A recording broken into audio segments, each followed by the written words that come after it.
Hello friends, आज हम sequencing problem और जॉनसन एल्गोरिथम के बारे में जानेंगे। पहले आइए समझते हैं सीक्वेंसिंग प्रॉब्लम क्या होता है। Sequencing problem are concern with appropriate order और sequence for a series of job to be done on a finite number of machines in order to optimize some efficiency measures such as total elapsed times और overall cost. Sequencing पहले क्या होता है, total elapsed time को optimise करने के लिए use किया जाता है और आपका जो सीक्वेंसिंग जॉब सीक्वेंस का कॉस्ट को ऑप्टिमाइज, ओवरऑल कॉस्ट को ऑप्टिमाइज करने के लिए यूज किया जाता है। नेक्स्ट है basic terminology use in job sequencing. क्या क्या टर्मिनोलॉजी पहले समझ लेते हैं। The first one is number of machines, it refer to the number of service facilities. Second one processing time, the time required by each job on each machines. The next processing order, so the order sequence in which machines are required for completing the job. उसके बाद है ideal time on machines, so this is the time during which machines does not have a job to process. जिस समय machine खाली रहता है उसको ideal time बोला जाता है। Next one total elapsed times, the total elapsed time is the time interval between the starting first job and completing the last job including the ideal times in a particular order by given set of machines. जो difference होता है time interval का job start करने का और job complete करने का, उसी को टोटल elapsed टाइम बोला जाता है। नेक्स्ट है no passing rules. No passing rule, this means that the passing is not allowed, that is the same order of jobs is maintain over each machines. If n jobs are to be processed through two machines, that is A and B machines in the order AB, then this means that each job will go to the machine A first, then B first. किसी भी job sequence में क्या होता है, एक machine को छोड़ के दूसरा मशीन में जॉब नहीं कर सकते जॉब सीक्वेंस में। पहले ए मशीन होगा, उसके बाद बी मशीन होगा। नेक्स्ट देखते हैं, नेक्स्ट है टाइप्स ऑफ सीक्वेंसिंग प्रॉब्लम्स। ये बेसिकली 4 तरह का होता है। Problem with n job through 2 machines. Second one problem with n job through 3 machines. Third one problem with n job through k machines. और लास्ट वन है problem with 2 job through k machines. Principal assumptions, sequencing problem में क्या क्या principal assumption लिया जाता है उसके बारे में डिस्कस करेंगे। पहला है the processing time on which machine is known. Machine का प्रोसेसिंग क्या होता है और ईच मशीन को पहले से पता होता है। Second one time required to complete a job is independent of the order of job in which they are to be process. ये सेकेंड पॉइंट है। थर्ड पॉइंट है no machine can process more than 1 job simultaneously. Then next point है time taken by each job is changing over from one machine to another machine is negligible. Next point है each job one started on A machine is to be perform up to the completion on that machine. एक machine जैसे ही खत्म होगा दूसरे machine को पास send किया जाएगा और जब तक वो कंप्लीट नहीं करता उसी जॉब को परफॉर्म करके कंप्लीट करना पड़ेगा उस मशीन को। The next is order of completion job has no significance, that is no job is to be given priorities. और लास्ट पॉइंट है a job start on the machines as soon as the job and the machines both are ideals. Johnson algorithms. आइए पहले जानते हैं Johnson algorithm क्या होता है। A procedure that minimize the markspan. Markspan मतलब the time difference between the start and finish of a sequence of job when scheduling a group of job on 2 workstations. यहाँ पे दोबारा रिपीट करता हूँ। markspan मतलब the time difference between the start and finish of a sequence of job। उसके बाद देखते हैं the objective of Johnson rules। पहला ऑब्जेक्टिव है to minimize the processing time for the sequencing a group of job through 2 work centers। ये पहला point है। दूसरा पॉइंट है to minimize the total idle times on the machines।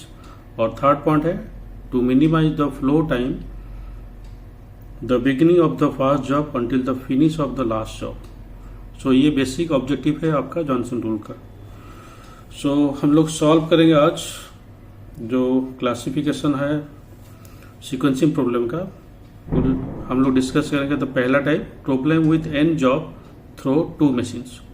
सो आप इस table को ऑब्जर्व करेंगे, जॉब दिया हुआ है 1 2 3 अप टू 9, मशीन ए दिया हुआ है और मशीन ए का डिफरेंट वैल्यू दिया हुआ है A1 A2 A3 up to AN। Similarly machine B का दिया हुआ है B1 B2 B3 up to BN। और उसके बाद स्टेप नंबर 1 है select the least processing time occurring in the list, that is A1 A2 A3 up to AN and B1 B2 B3 up to BN। सो जो least value है हमको table से उसको choose करना है, उसी हिसाब से हम लोग सीक्वेंस अरेंज करेंगे। Step number 2, if the shortest processing time is for machine A then place it in the beginning of the sequence. If it is for machine B then place it in the end of the sequence. So second step में हम लोग table करेंगे जिसमें least value रहेगा from machine A उसको left side में mention करेंगे और जो लीस्ट वैल्यू रहेगा मशीन बी का उसको राइट साइड में असाइन करेंगे। नेक्स्ट है step number 3, when there is a tie in the selecting the minimum processing time there may be 3 solutions. अगर मान लीजिए सेक्शन मशीन ए में सेम वैल्यू है, मशीन बी में सेम वैल्यू है, तो आप ये 3 पैरामीटर को ऑब्जर्व करेंगे। If equal minimum value occurs for only for machine A, select the job with smallest processing time in the machine B to be placed first in the sequence job. Second solution है if minimum value occur only for machine B, select the job with smallest processing time in machine A be placed last in the job sequence. Last one, if there are equal minimum values on each machines, then place the job in machine A first and the one in the machine B last. तो ये हो गया step number 3। Step number 4, delete the job already sequenced. If all the job has been sequenced, go to the next step, otherwise repeat step 1 to step 3. Step number 5, determine the overall or total elapsed time and also the ideal time on machine A and machine B। सो यही 5 step को लेके हमको Johnson algorithm का हम लोग example solve करेंगे। आइए example solve करके देखते हैं जॉनसन एल्गोरिथम का। पहले क्वेश्चन पढ़ लेते हैं। Find the sequence that minimize total elapse times in hour required to complete the following task on 2 machines. So job दिया हुआ है A B C D E F G H I और machine 1 का value दिया हुआ है और machine B का वैल्यू दिया हुआ है, मशीन ए का वैल्यू और मशीन बी का वैल्यू दिया हुआ है। सो जैसे हम लोग स्टेप वाइज अगर कैलकुलेट करेंगे तो पहले हम लोग को सीक्वेंस असाइन करना है, जॉब सीक्वेंस और ऑप्टिमल सीक्वेंस असाइन करना है। सो यहाँ पे क्या करेंगे, ऑप्टिमल सीक्वेंस में जो ए का वैल्यू मिनिमम रहेगा वो लेफ्ट साइड में हम लोग असाइन करेंगे और जो मशीन बी का रहेगा उसको राइट साइड से लेके लेफ्ट साइड तक हम लोग असाइन करेंगे। सो आइए पहले यहाँ पे सॉल्व कर लेते हैं। जो मिनिमम वैल्यू है, सो मिनिमम वैल्यू आप यहाँ पे देखोगे, यहाँ पे 2 है। सो 2 है मतलब 2 डिफरेंट करता है जॉब ए को और नेक्स्ट मिनिमम वैल्यू उस हिसाब से हम लोग अरेंज करेंगे इस जॉब ऑप्टिमल सीक्वेंस टेबल में। सो यहाँ पे हम लोग लिख लेते हैं, जैसे यहाँ पे 2 है मिनिमम, सो ए का वैल्यू यहाँ पे हो जाएगा जॉब ऑप्टिमल सीक्वेंस ए। नेक्स्ट देखेंगे, ये हमारा डिलीट हो चुका है। नेक्स्ट देखेंगे हम लोग जो लिस्ट वैल्यू है, लिस्ट वैल्यू हम लोग यहाँ पे देखेंगे, यहाँ पे 2 लिस्ट वैल्यू है जो मशीन बी को रिप्रेजेंट करता है और यहाँ पे भी 2 है। तो उसका जो कॉरस्पॉन्डिंग अबव टेबल है उसमें 6 मिनिमम है और यहाँ पे 7, तो जो मिनिमम है उसको लेना है। तो यहाँ पे हो जाएगा आपका मिनिमम, क्योंकि यहाँ पे लिस्ट वैल्यू बी का है तो बी का जो ऑप्टिमल सीक्वेंस है वो लास्ट से स्टार्ट होगा, ये हो गया ई। तो यहाँ पे ई आपका माइनस एलिमिनेट हो गया। उसके बाद लिस्ट वैल्यू है जी, तो जी उस हिसाब से असाइन होगा क्योंकि यहाँ पे 3 है। नेक्स्ट तो यहाँ पे हम लोग जी असाइन कर लेंगे, तो जी एलिमिनेट हो गया। अब देखेंगे जो लिस्ट वैल्यू कौन सा है। सो लिस्ट वैल्यू अगर देखोगे यहाँ पे 4 है और यहाँ पे 4 है, तो उसका कॉरस्पॉन्डिंग नेक्स्ट मशीन देखेंगे, यहाँ पे 7 है और यहाँ पे 11, तो 7 मिनिमम है, तो सी को यहाँ पे हम लोग असाइन कर लेंगे। सो सी यहाँ से आपका एलिमिनेट हो गया। जो नेक्स्ट है वो है एक्चुअली ई है, सॉरी आई है। सो यहाँ पे 4 है, यहाँ पे 11 है, तो आई को हम लोग यहाँ पे असाइन कर देंगे। नेक्स्ट हम लोग देखेंगे जो मिनिमम है, यहाँ पे बी है और यहाँ पे एच में 5 है, बी में 5, एच में 5, और उसका कॉरस्पॉन्डिंग जो बी मशीन बी का वैल्यू भी सेम है, 8 है 8 है।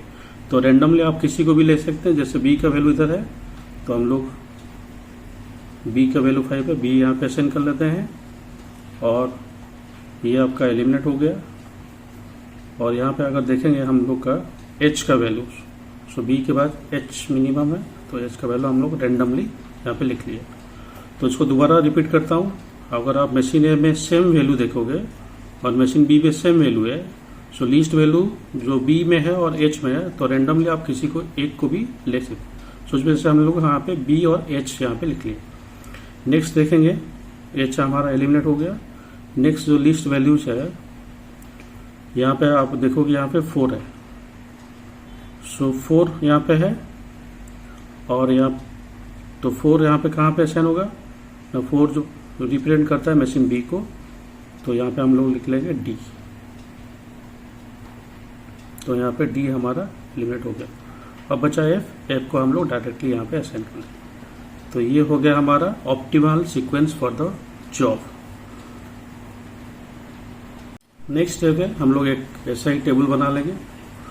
After optimal sequence for the job हम लोग ऐसा एक टेबल बनाएंगे और जो सीक्वेंस दिया गया है, जैसे यहाँ पे ए है तो ए को लिख लेंगे, नेक्स्ट है सी, फिर आई,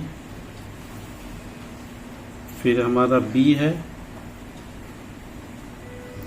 फिर एच है, उसके बाद एफ, देन डी, उसके बाद जी और लास्ट में ई।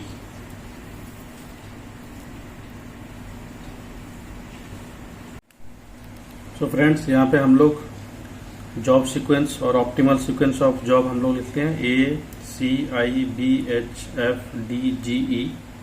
उसके बाद हम लोग यहाँ पे कैलकुलेट करेंगे मशीन ए का इन टाइम और आउट टाइम, मशीन बी का इन टाइम और आउट टाइम। सो किसी भी मैन्युफैक्चरिंग जॉब सीक्वेंस में अगर जाओगे, सो मशीन ए का स्टार्ट टाइम 0 से स्टार्ट होता है, उसके बाद मशीन बी में वो आता है। तो यहाँ पे हम लोग स्टार्ट टाइम डाल देते हैं यहाँ पे 0। उसके बाद यहाँ पे हमको देखना है मशीन 0 से स्टार्ट हुआ और 2 आवर्स के बाद खत्म हुआ, तो यहाँ पे हम लोग 2 लिख लेंगे। सिमिलरली मशीन बी में जब आएगा, ये 2 से स्टार्ट होगा, 2 + 6, सो इसका आउट होगा 8।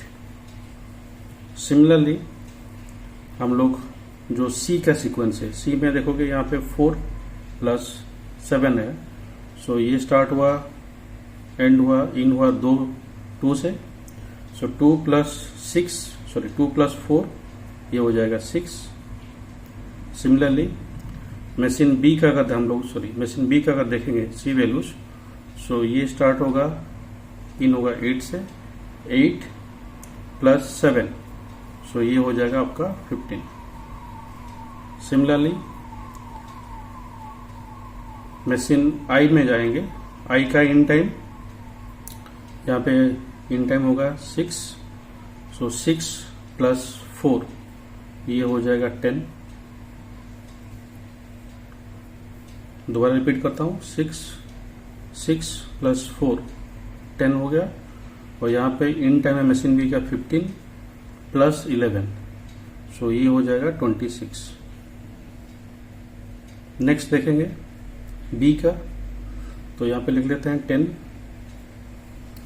सो बी का जो है 10 + 5 ये हो जाएगा 15, और ये हो जाएगा इन टाइम मशीन बी का 26 + 8, तो ये हो जाएगा आपका 34। इस कैलकुलेट करते हैं एज का। सो एच का यहाँ पे हो जाएगा 15 और एच का वैल्यू यहाँ पे देखोगे 5 है। 15 प्लस 5 ये हो जाएगा 20। यहाँ पे इन टाइम हो गया मशीन बी का 34 प्लस 8 तो ये हो जाएगा 42। सिमिलरली एफ का कैलकुलेट करेंगे। यहाँ पे इन टाइम हो गया 20। सो एफ में यहाँ देखोगे ऊपर 8 है। 20 प्लस 8 28। सिमिलरली मशीन बी का है 42 प्लस 9 ये हो जाएगा आपका 51। उसके बाद हम लोग कैलकुलेट करेंगे डी का, जी का और ई का। सो यहाँ पे डी का लिख लेते हैं 28। सो 28 प्लस डी का वैल्यू मशीन ए का दिया हुआ 9। 28 प्लस 9 ये हो जाएगा 37। ये हो गया 51। डी का मशीन बी का वैल्यू है 4 ये हो जाएगा 55। सिमिलरली मशीन ए का इन टाइम है 37 प्लस जी का वैल्यू है मशीन ए का वैल्यू है 7। 37 प्लस 7 ये हो जाएगा 44। सिमिलरली मशीन बी का टाइम है इन टाइम है 55 प्लस मशीन बी का वैल्यू है 3 तो ये हो जाएगा आपका 58। नेक्स्ट देखेंगे ई का वैल्यू। सो ये हो गया 44। सो ई का वैल्यू मशीन ए में दिया हुआ है 6। सो 44 प्लस 6 ये हो जाएगा 50। सिमिलरली मशीन बी का इन टाइम है 58 और ई का वैल्यू जो बी का वैल्यू है 3 दिया हुआ है। 58 प्लस 3 ये हो जाएगा आपका 61। नेक्स्ट हम लोग कैलकुलेट करेंगे टोटल इलाप्स टाइम। यहाँ पे लिख लेता हूँ total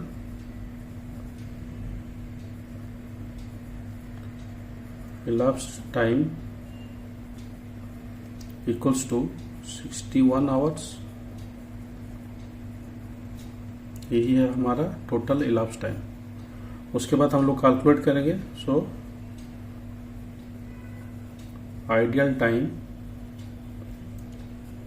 for machine 1 equals to 61 minus यही टाइम 50 माइनस 50। सो ये हो जाएगा 11 आवर्स। ये हो गया मशीन 1 का आइडल टाइम। सिमिलरली हमको आइडल टाइम फॉर